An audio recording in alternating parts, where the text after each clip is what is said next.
I look at you and it's easy to see. You are that someone I've been trying to meet. I got your number. 6 skin challenges that can be a nightmare for PMU artists.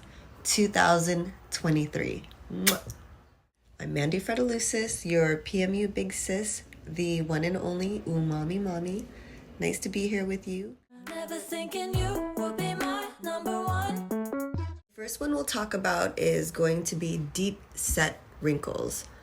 So with that, minor wrinkles here and there is okay, but when they're really deep set and the skin, especially right here, is really thick and rigid and bumpy, if you're trying to do just microblading, it may look okay when you initially do it, but when it heals, you're going to be able to see.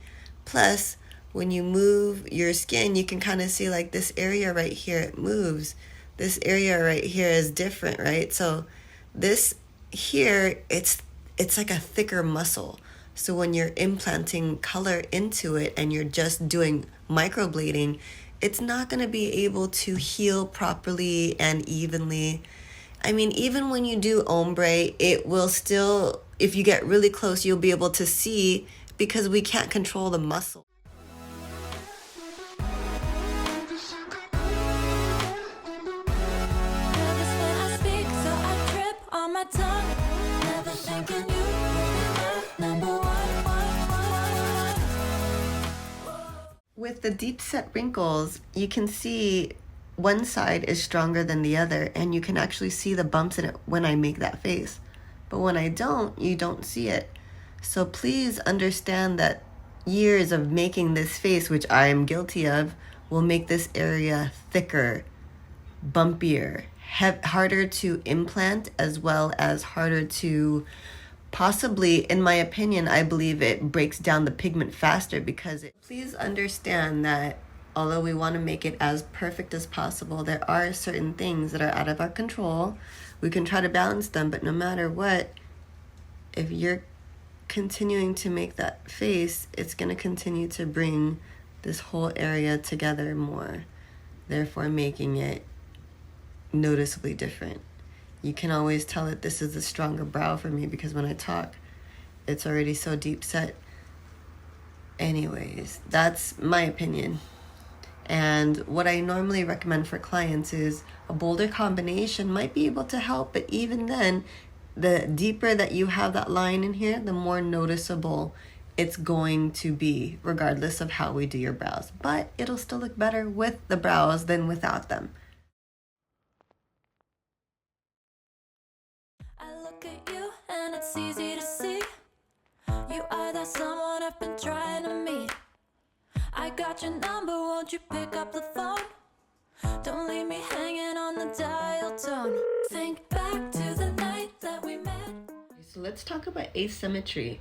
Lots of things can cause asymmetry, and the severity of it will depend on a lot of different factors, but possible causes could be muscle tone, hair loss, UV exposure. As much as we'd love to create like 100% symmetrical healed results, the reality is there's a lot of factors that are out of our control. So with muscle tone, again, depending on how much you use the left side or the right side more when you're talking or you're expressive, that could make a difference.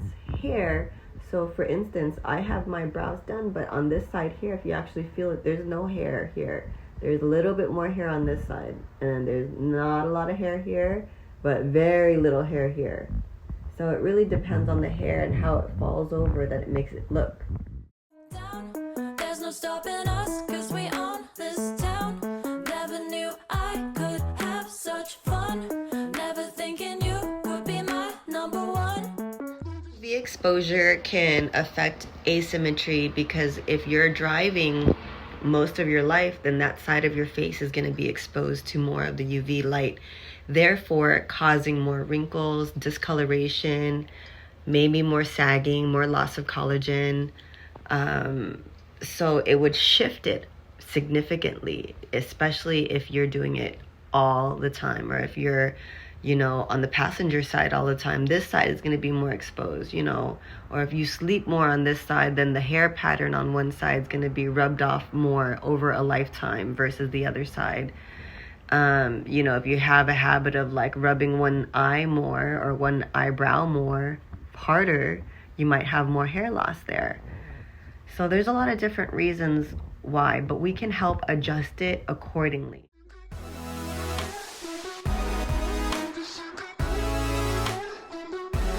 Nervous when I speak, so I trip on my tongue.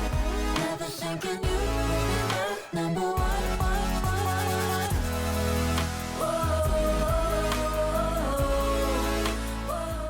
So number 3 is scar tissue from surgeries, keloids, accidents.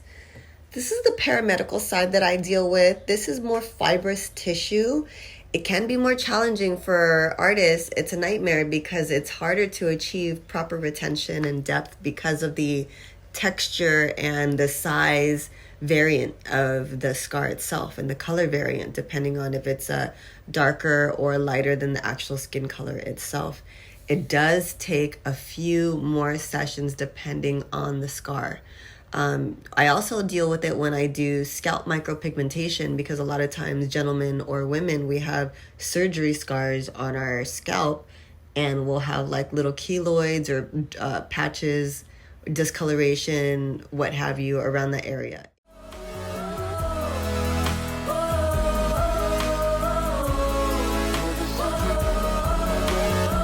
Jump in your car and we drive to the beach.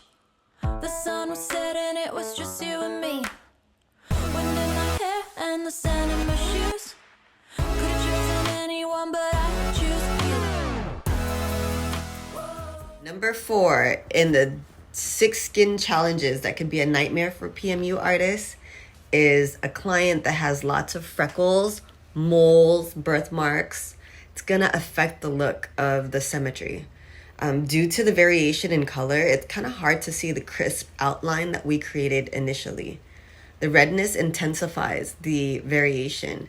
So for instance, when you're doing lips and you have clients that have like freckles all over, just let them know that because they have freckles, most likely they have more sensitive skin anyways. They generally are fits like 1 or 2, 3 possibly with discoloration, but you can imagine if there's a lot of discoloration here, when you apply this, the ink and it's sensitive, it's going to cause a little bit of redness. That mixed with the swelling and the existing discoloration.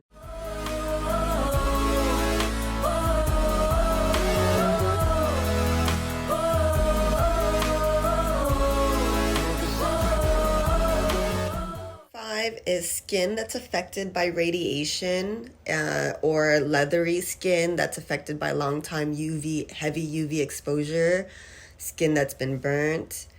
You can have a hard time retaining color because it's extremely dry and sensitive. It sucks up the ink, but it also flakes. The skin is so flaky that it's very hard. You're exfoliating the skin as you're going. It will continue to fade the ink faster because there's a huge amount of dry flakiness that's going on, but also sensitivity. So it's irritating the skin as well. That is something that I've definitely found to be a nightmare or could be a nightmare for PMU artists. That's why you gotta call me. We can be besties. I can help you out. We can chat once or twice a month and, I can help you.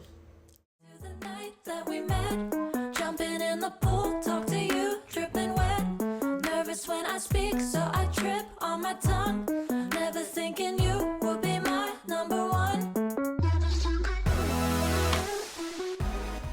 And then the last skin challenge that I wanted to share with you is very thin, crepey skin, like grape-like skin. Very, very thin, bleeds really easily, super sensitive. Be very, very careful with this type of skin. Go really lightly, less pressure, lighter color. Talk to them, make sure that they're okay. Be careful, they do bleed easier, so you don't want to go so heavy-handed with darker colors with this type of skin. They may need more icing or numbing cream, depending on what you like to do or what service you're doing. But let me know if you're having issues with client sensitivity. I can share some tips with you. Skin will probably heal a little bit truer to color because it's very light and very thin in nature. So just be careful with it. Let me know if you're having any trouble with numbing cream or getting clients to be more comfortable with the whole procedure.